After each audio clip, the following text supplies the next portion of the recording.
নমস্কার, আমি রীতা। কেমন আছেন সবাই? আশা করি সবাই ভালো আছেন, আর আমরাও ভালো আছি। আমার নতুন আরো একটি ব্লগে আপনাদের সবাইকে স্বাগত জানাই। শুকিয়ে গেছে এটা। বলছি খাবার কি আছে? আমার তো খিদে পাচ্ছে। আচ্ছা চলো দেখি। আমি তো ভুলেই গেছিলাম সেটা।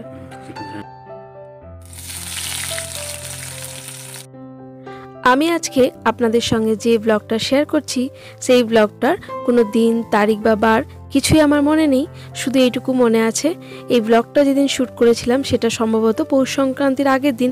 কারণ যে নারকেলটি আমার হাজব্যান্ড ফাটাচ্ছিলেন, ওই নারকেলটাই আমি পৌষ সংক্রান্তির দিন ওটা থেকে কুড়িয়ে পুর তৈরি করেছিলাম সিদ্ধ পুলি বানানোর জন্য।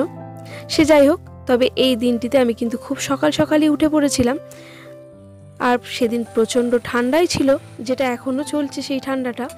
কারণ বেশ কিছুদিন যাবৎ রেগুলার তো ব্লগ দিতে পারছি না, তাই তাতে করে দিন তারিখ কিছুই আমার মনে থাকছে না।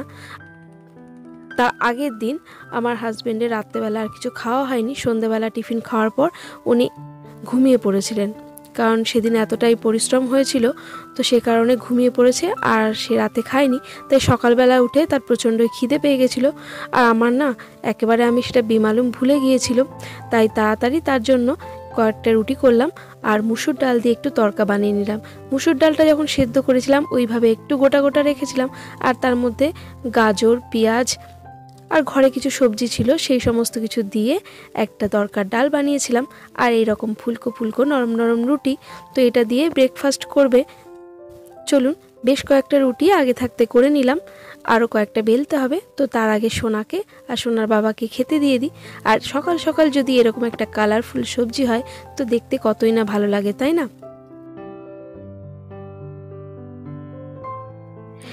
এমনিতেই তো প্রচণ্ড পরিমাণে ঠান্ডা পড়েছে, আর এই দিনটা খুবই ঠান্ডা ছিল।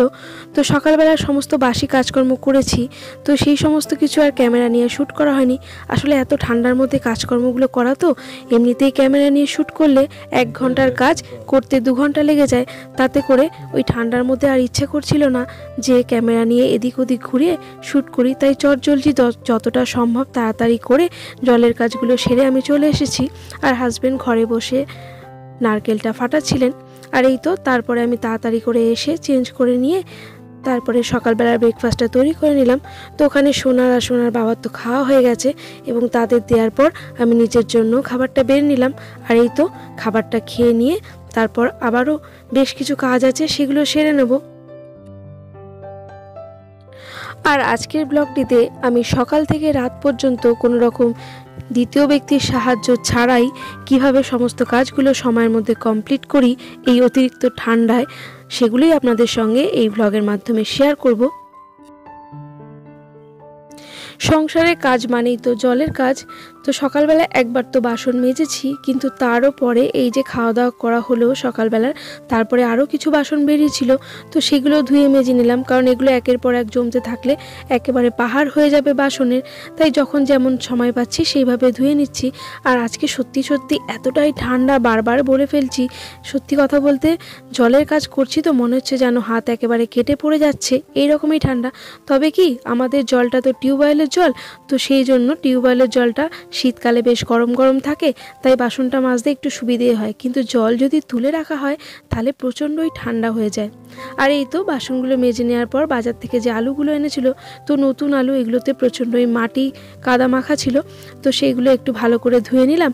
আর যে কড়াই মাজার স্কচ ব্রাইট আছে সেটা দিয়ে ঘষে ঘষে নিয়েছি, তাতে করে এর খোসাটাও বেশ অনেকটা উঠে গেছে।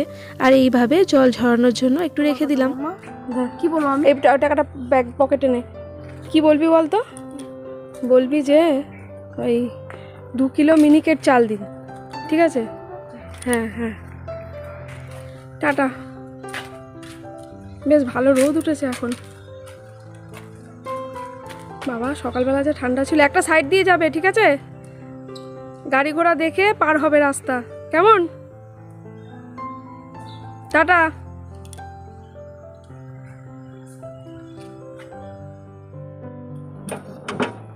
সোনাকে বাজারে পাঠিয়ে দিয়ে আমি স্নানটা সেরে নিলাম। আসলে কি হয়েছে, ভাতটা বসাতে গিয়ে দেখি যে চালটা ঘরে বাড়ন্ত, তো সেই জন্য অল্প করে একটু চাল সোনাকে দিয়ে আনতে পাঠিয়ে দিলাম। আর তারপরে স্নান সেরে পুজো দিয়ে নিয়ে একটু চা খেয়ে নিচ্ছি, কারণ আর পারছি না, এতটাই ঠান্ডা লাগছে। তো বাইরে খুব সুন্দর রোদ উঠেছে, তাই ভাবলাম ওখানে নিয়ে একটু চেয়ারটা নিয়ে গিয়ে বসবো। তো ইতিমধ্যে কিন্তু আমার চা খাওয়া হয়ে গেছে, তো আমি ভাতটা বসিয়ে দিয়ে চলে এসেছি একটু বাইরে, এখানে বসছি আর সোনা আর আমি একটু গল্প করে নিচ্ছি। তো বেশ কিছুদিন ধরে হলো চুলটা এরকম স্নানের সময় মাথাটা একটু ভেজাচ্ছি আর খোপা করে যে রেখে দিচ্ছি, চুলের জটে সেভাবে ছাড়ানো হচ্ছে না। তাই রোদে বসে একটু সময় আছে হাতে, তো চুলের জটটা একটু ছাড়িয়ে নিচ্ছি। প্রতিদিনই মন চায় যে একটু সকাল সকাল স্নান করে নিয়ে তাড়াতাড়ি রান্নাবান্না সেরে এই জায়গাটা এসে বেশ খানিকক্ষণ বসি, জানেন। কিন্তু সমস্ত কাজ সারতে সারতে যখন সময় হয় তখন দেখি রোদ চলে গিয়ে এখানটা ছায়া পড়ে গেছে, আর তখন ভারী রাগ হয়। তাই আজকে ভাবলাম যত যাই হোক আগে এখানটা একটু বসে হাত পাটা গরম করে নিই, সেই কারণে আজকে ভাতটা বসিয়ে দিয়ে চলে এসেছি। আর এই তো এবার যেতে হবে।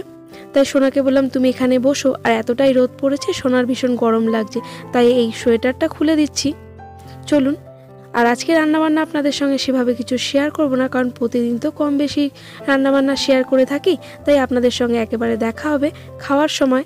আর এই রোদে বসেই কিন্তু আমি চাটা খাচ্ছিলাম, সঙ্গে সোনাকেও একটু দিয়েছিলাম।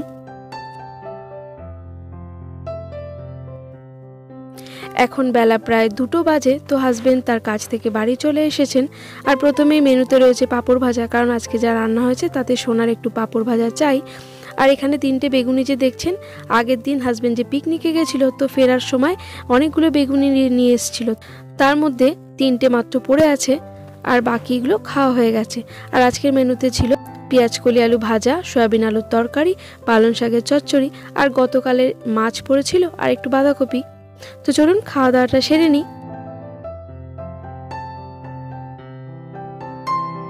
নিজে প্যান্ট আরো আছে তো, আর কিছু নেই।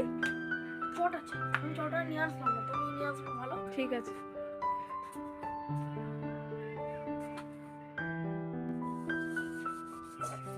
আর এই তো খাওয়া দাওয়া সেরে নেওয়ার পর সোনাকে বললাম যে জামা কাপড়গুলো বেড়ায় মেলে দিয়েছিলাম সেগুলো তুলে নিয়ে আসতে। আর সেই ফাঁকে আমি এখানে দুপুরের খাওয়া দাওয়ার পর যে বাসনগুলো বেরিয়েছিল সেগুলো মেজে ঘষে পরিষ্কার করে নিচ্ছি। ভেবেছিলাম এরপর কিছুটা সময় রেস্ট করব, কারণ সকাল থেকেই তো সেই ছুটেই চলেছি। কিন্তু হঠাৎ করে প্রোগ্রাম হলো যে সোনাকে একটা কম্পিউটার ক্লাসে ভর্তি করব, তাই আর রেস্ট করা হলো না। এই তো রেডি হয়ে আবারও বেরিয়ে পড়ছি। বুঝবো,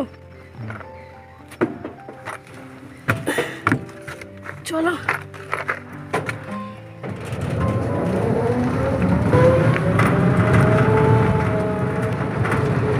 আরে ওকে দেখ ছেঁড়া জুতো পরেছে, বল দেখিনি। ওকে মোচা দাও না। হ্যাঁ, ও পড়বে না, ও হচ্ছে এই পদের ছেলে। আয় রে, আয়।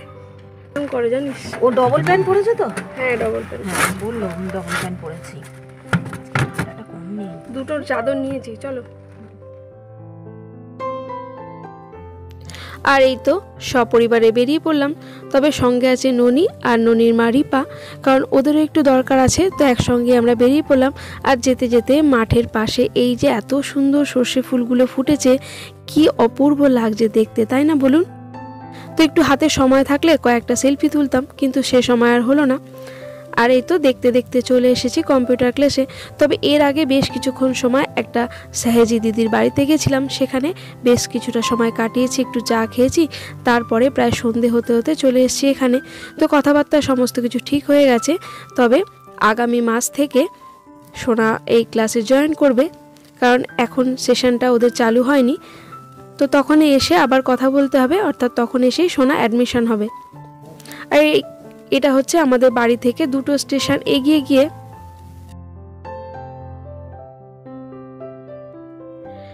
এখন সন্ধে প্রায় 7টা বাজে, তো বাড়ি চলে এসে তাড়াতাড়ি করে হাত পা ধুয়ে আগে সন্ধেটা দিয়ে নিলাম। আর ওদিকে হাজবেন্ড করছে চা।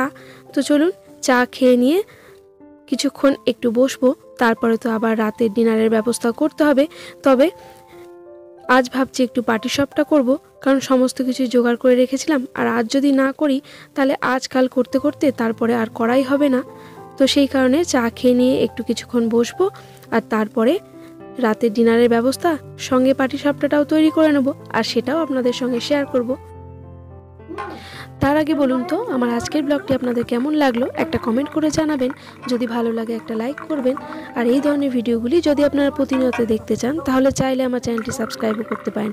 আর যারা যারা অলরেডি তা করে ফেলেছেন তাদের অসংখ্য ধন্যবাদ।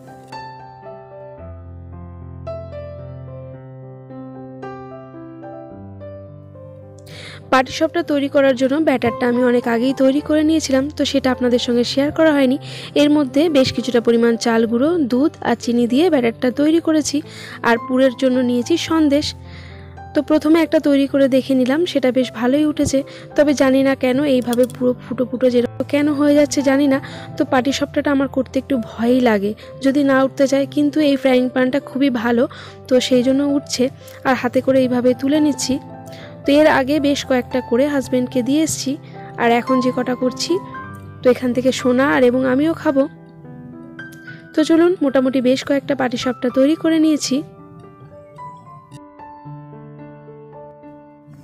প্রথমটা বেশ ভয়ই লাগে, কারণ পাটিসাপটা নাকি সকলের হাতে ওঠে না, তো সেই ভয় ভয় করেছি। খুব একটা খারাপ হয়নি, দেখুন ভালোই হয়েছে, তাই না বলুন? আর এই তো এখন রাত প্রায় 10টা বাজে। তো পিঠেটা তৈরি করে নিয়ে হাজবেন্ড আর সোনাকে খেতে দিয়ে দিয়েছি, আর তারপর নিজের খাবারটাও বেড়ে নিলাম। তবে আমি কিন্তু এখনো পর্যন্ত একটাও পাটিসাপটা টেস্ট করে দেখিনি। তো সোনা ঘুমিয়ে পড়েছিল, তাকে উঠিয়ে প্রথমে খাইয়ে দিলাম। তো সোনাকে একটা পিঠে না খাইয়ে আমি মা হয়ে কি করেই বা খাই, তো সেই জন্য তাকে বললাম খাওয়া দাওয়ার পর যে সোনা তুমি একটু দেখো এর মধ্যে সন্দেশের পুর দেওয়া আছে। আর যেহেতু সন্দেশের পুর দেওয়া আছে তো সেই জন্য ওর ভালো লাগে সেটা খেতে, তাই সোনাকে দেওয়ার পর এই যে আমি আর সোনা দুজনে একসঙ্গে এখন মিলেমিশে খাচ্ছি। আর হাজব্যান্ডের তো অনেক আগেই খাওয়া হয়েছে। তাহলে চলুন আমরা মা ছেলে মিলে পাটিসাপটা খাই, আর সে সঙ্গে আপনাদের কাছ থেকেও বিদায় নিয়ে নিই। সকলে ভালো থাকবেন, আবারও দেখা হবে।